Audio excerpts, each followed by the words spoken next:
menyampaikan materi terkait dengan pembuatan pakan buatan, ya, pembuatan pakan ikan. Nah,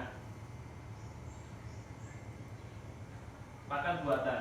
Kalau Bapak berbicara terkait dengan pakan buatan, kira-kira apa yang ada dalam gambaran atau benak anak-anak sekalian? Kira-kira bagaimana pakan buatan?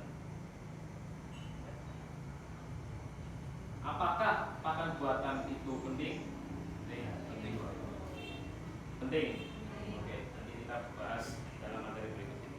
Ya, pakan buatan.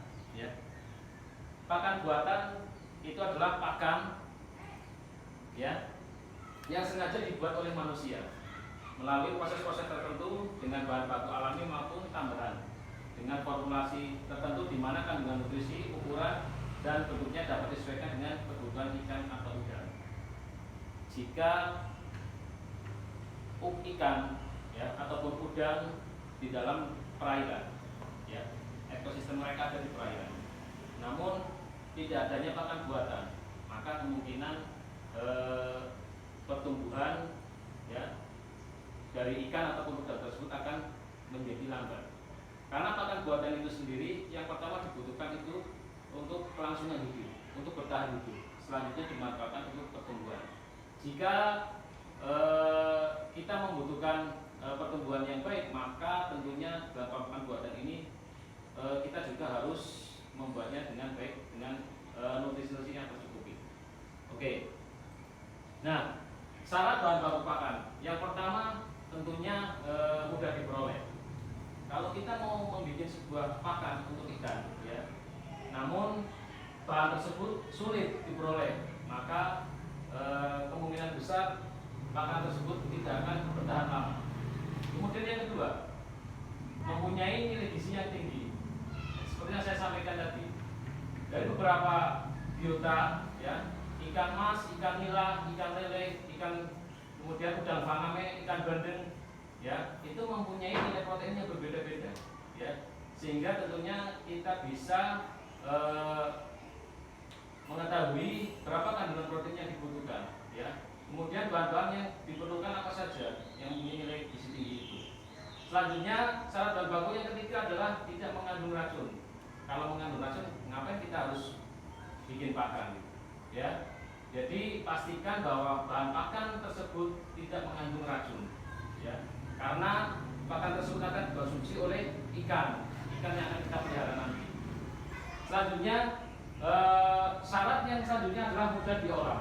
Tentunya di dalam membuat sebuah pakan, kita harus tahu betul prosedurnya bagaimana, kemudian bahan-bahan tersebut mudah diolah. Jangan sampai kita mencari sebuah bahan sulit untuk diolah menjadi pakan. Selanjutnya adalah harganya relatif murah, ya, harganya relatif murah. Kita membuat pakan ikan, kalau nilai dari bahan bakunya mahal, kenapa kita harus buat? Mending kita nggak usah buat saja, ya. Jadi syaratnya itu bahan baku harus relatif murah, ya. Harapannya ketika kita membuat sebuah pakan itu, pakan tersebut bisa menjadi sebuah alternatif, ya, karena maraknya pakan pabrik yang setiap tahun melonjak kenaikannya, ya, sehingga dalam hal ini pembudidaya atau petani ikan merasa kesusahan ataupun ekonominya semakin susah untuk membeli pakan tersebut. Nah, selanjutnya adalah tidak merupakan makanan pokok manusia, sehingga tidak merupakan saingan. Jadi untuk membuat sebuah pakan ikan tentunya, ya, tidak diperbolehkan bahwa bahan itu menjadi bahan pokok manusia, ya. Misalnya bahan pokok manusia apa saja? Nasi, beras, ya. Jangan menggunakan itu, ya. Oke. Selanjutnya adalah saya izin duduk, ya. Bahan baku pakan, ya. Bahan baku pakan ini tergolong dari dua golongan, ya. Yang satu adalah dari hewani, kemudian yang kedua adalah dari nabati. kita lihat bersama-sama untuk bahan baku hewani ya. Dari mulai nilai gizi bahan baku sampai dari protein, lemak, karbohidrat, serat, abu dan air. Sudah saya paparkan di sini ya, tinggal dibaca dari mulai tepung ikan sampai dengan telur ayam dan itik ya. Tepung ikan mempunyai protein 22,65, lemaknya 15,38, seratnya 1,80, abu 26,65, air 10,72 ya. Silakan dibaca. Selanjutnya adalah ini golongan dari pakan nabati. Ada dedak padi, dedak gandum, jagung, kacang kedelai, ampas tahu, cantel ya. Kemudian bunggil kelapa, bunggil kacang tanah, ada tepung daun lamtoro, biji kapuk, biji kapas, tepung daun turi, tepung daun ketela ya. Kita bisa lihat di situ nilai gizinya dari mulai protein, lemak, karbohidrat, serat, abu dan air sudah ada semua di situ ya. Dedak padi protein 11,35, kemudian lemak 12,15, karbohidratnya 28,62, serat 24,36, abu 10,50 dan air 10,15. Silakan bisa dipelajari nanti. Selanjutnya kita sudah mengetahui nih ya, tadi beberapa kandungan protein, karbohidrat, serat dan lemak. Ketika kita akan membuat sebuah pakan ya, kita harus mengelompokkan bahan baku tersebut dulu ya, sebelum kita melakukan proses perhitungan formulasi pakan. Nah, langkah yang pertama adalah bahwa kita kelompokkan dulu ya ke dalam protein basal dan protein suplemen ya. Ini yang termasuk dalam protein basal ada dedak halus, tepung terigu, tepung jagung dan ya rata-rata sudah dihitung 9,29%. Sedangkan untuk protein suplemen itu ada tepung ikan, tepung kedelai ya. Rata-ratanya 51,13%. Selanjutnya setelah kita rata-rata ya dari protein basal dan suplemen ya, selanjutnya adalah menghitung komposisi antara protein basal dan suplemen itu ya. Nah, langkah perhitungannya adalah sebagai berikut ya. Kita tentukan dulu ya. Buatlah segi 4 dan cantumkan nilai protein yang kita inginkan di tengah-tengah kotak segi 4 yang telah dibuat ya. Seperti ini ya. Letakkan rata-rata nilai protein basal dan suplemen di sisi kiri atas bawah kotak segi 4 ya. Kita bikin kotak persegi 4 ya, nilainya 40%. Kemudian tadi kita sudah ambil rata-rata bahwa protein basal itu tadi ada 9,29%. Kemudian protein suplemennya sudah kita rata-ratakan, kita peroleh 51,13% ya. Selanjutnya, langkah selanjutnya adalah kita lakukan sebuah pengurangan ya. Caranya bagaimana? Mari kita lihat paparan berikutnya ya. Jadi protein yang terdapat dalam bahan baku pakan ini ya, yang diinginkan dalam kotak atau letakkan hasilnya secara diagonal berlawanan di sudut kanan kotak tadi ya. Tanda positif maupun negatif tidak perlu dicantumkan ya. Oke. Ini 40% ya. Jumlah pengurangannya tadi kan protein basal 9,29%. Kemudian untuk protein suplemennya adalah 51,13% ya. Nah, muncul nilai 11,13% dan 30,71 ini diperoleh dari ini 40% ya, disilangkan ya, 40% dikurangi 9,29 diperoleh 30,71%. Selanjutnya 40% dikurangi dari ya ini 51,13% ya pengurangannya, walaupun nanti ini hasilnya kan dari 40% tadi harusnya minus, tapi tidak perlu kita cantumkan di sini ya. Anggap saja 51,13% dikurangi 40%, 11,13% ya. Bisa dipahami untuk perhitungan ini. Oke. Kemudian langkah selanjutnya adalah kita melakukan penjumlahan ya. Penjumlahan 11,13% ini ditambah dengan 30,71% ya, maka diperoleh 41,84% ya. Ini adalah sebuah contoh perhitungan formulasi pakan yang paling mudah kalau menurut saya ya. Sebenarnya untuk perhitungan formulasi pakan ada banyak caranya, ada metode aljabar ya, banyak, tapi saya pakai yang ini, metode persegi saja yang segi 4 ya. Kita lanjut ya. Nilai dari 37% itu dapat dari mana ini? Ya, yang di bawah ini, kanan bawah ya, 30,71%. Pada sisi kanan bawah kotak segi 4 diperoleh dari 9,29% ya. Kemudian dikurangi 40% ya, diperolehlah 30,71%. Dan nilai 11,13% ini pada sisi kanan atas ya, kotak segi 4 diperoleh 51,13% ya. Dikurangi 40% diperoleh 11,13%. Nah, ini langkah dari penjumlahan dan pengurangan tadi.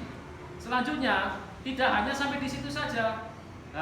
Kita menghitung kebutuhan setiap bahan bakunya yang diperoleh ya, dengan cara melakukan pengurangan, jumlah hasil pengurangan dikalikan 100% ya, sehingga diperoleh tadi 11,13% ya. Untuk protein basal tadi dibagi 41,84% dikali 100% ya, maka diperoleh 26,60% ya. Ini adalah langkah yang keempat. Selanjutnya masih di dalam langkah keempat, kita kupas lagi ya turunannya, bahwa protein suplemen tadi kita peroleh 30,71% ya, dibagi 41,84% dikali 100% sama dengan 73,40% ya. Jadi untuk membuat pakan yang mengandung protein 40% tadi membutuhkan protein basal sebanyak 26,60% dan protein suplemennya adalah sebesar 73,40% ya.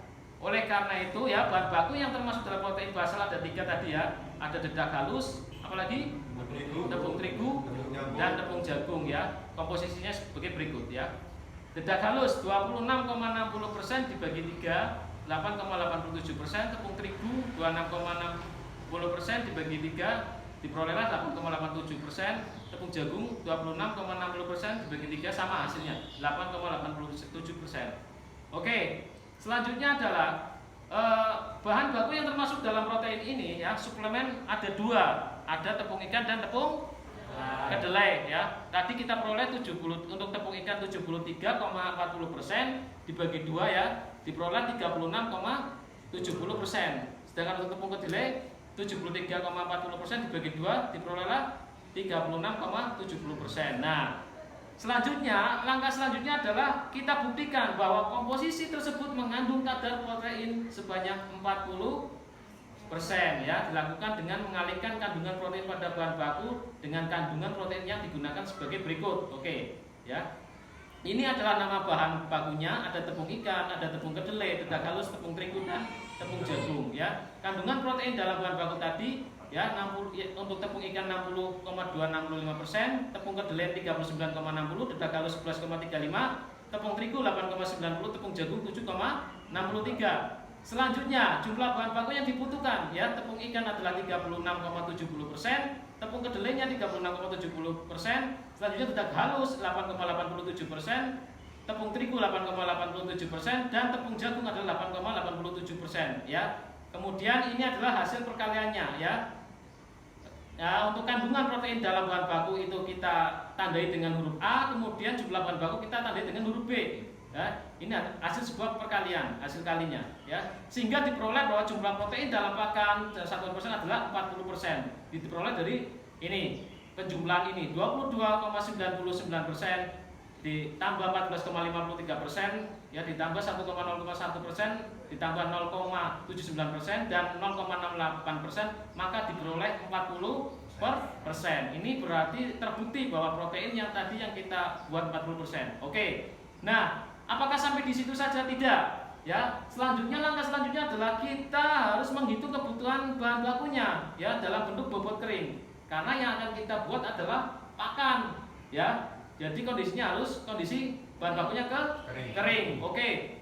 Mari kita pelajari bersama-sama. Jadi untuk membuat pakan berprotein 40% ini sebanyak 20 kilo ya. 20 kilo itu sama halnya senilai dengan 20.000 gram ya. Diperlukan bahan baku dengan komposisi sebagai berikut ya.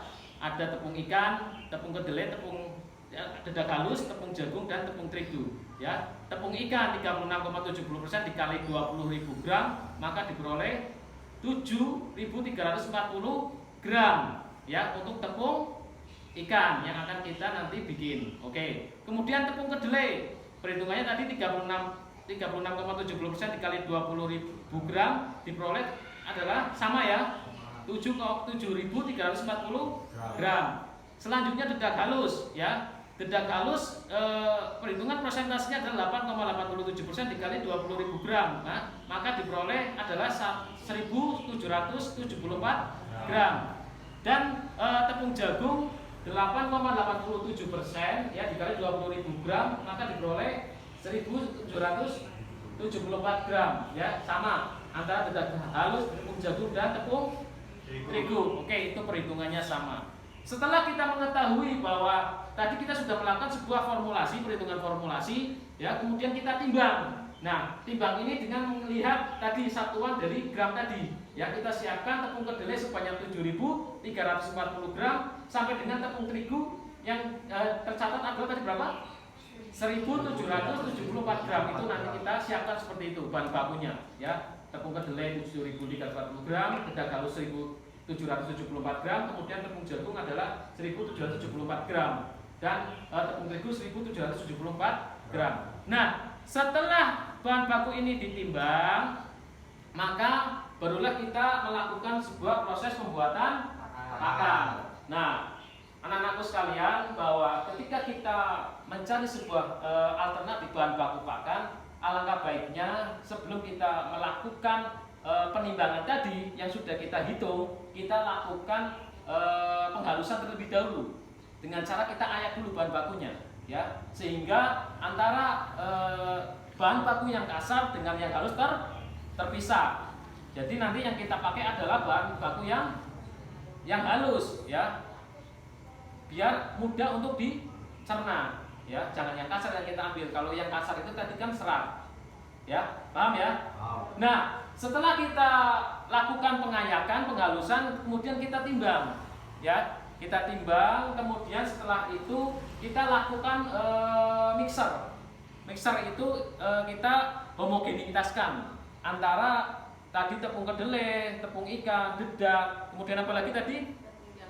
Tepung jagung, kita masukkan dalam mesin mixer. Kita biar kemudian kita olah di situ. Kita biar homogen ya.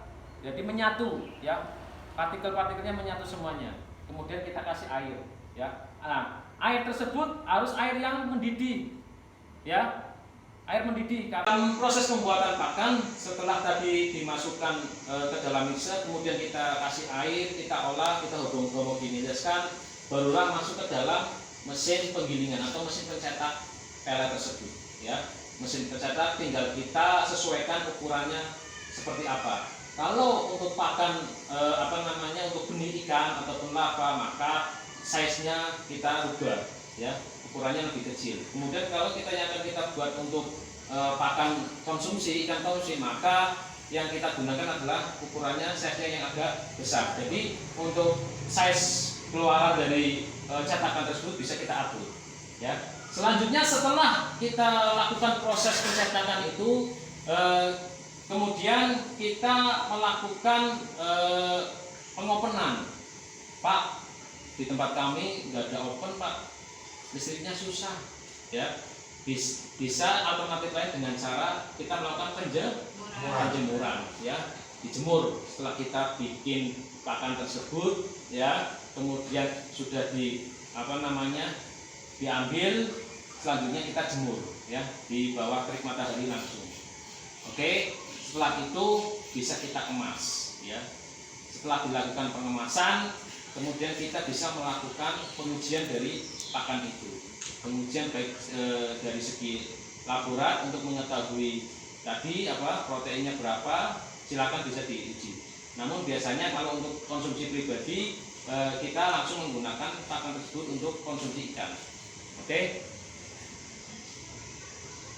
Nah, sampai di sini sebelum saya tutup, kira-kira ada pertanyaan tidak? Pak, izin bertanya. Ya. Oke. Mengapa kita harus membuat pakan ikan, sedangkan pakan ikan tersebut sudah dijual banyak di pasaran, Pak? Oh iya. Jadi begini Mas, ya, anak-anak sekalian, bahwa perlunya kita melakukan kegiatan pembuatan pakan ikan karena kita tahu bahwa biaya produksi budidaya paling besar memakan kos adalah biaya pakan. Berapa biaya pakan ya di biaya produksi itu mencapai 70 sampai dengan 80% ya. Sehingga kalau kita melakukan kegiatan budidaya ya, kita hanya mengandalkan pakan pabrikan yang setiap tahun lonjakannya naik ya harganya per kilonya, maka saya yakin bahwa ke depan kegiatan budidaya itu tidak bisa terus kontinu. Artinya apa? Bahwa kita ini kan sebagai ya nantinya menjadi seorang teknisi ya yang handal ya, teknisi budidaya. Tentunya kita bisa mensiasati hal itu. Jadi kenapa harus membuat pakan ikan? Ya, karena itu sebagai alternatif pengganti pakan pabrikan. Karena notabene bahwa pakan pabrikan sekarang ini sangatlah mahal. Keluhan para pembudidaya petani ikan itu pada pakan di biaya produksi. Mungkin itu. Ada lagi? Cukup?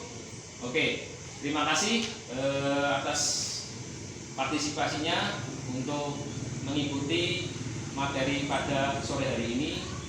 Demikian yang dapat saya sampaikan, kurang lebihnya mohon maaf. Tetap semangat. Assalamualaikum warahmatullahi wabarakatuh.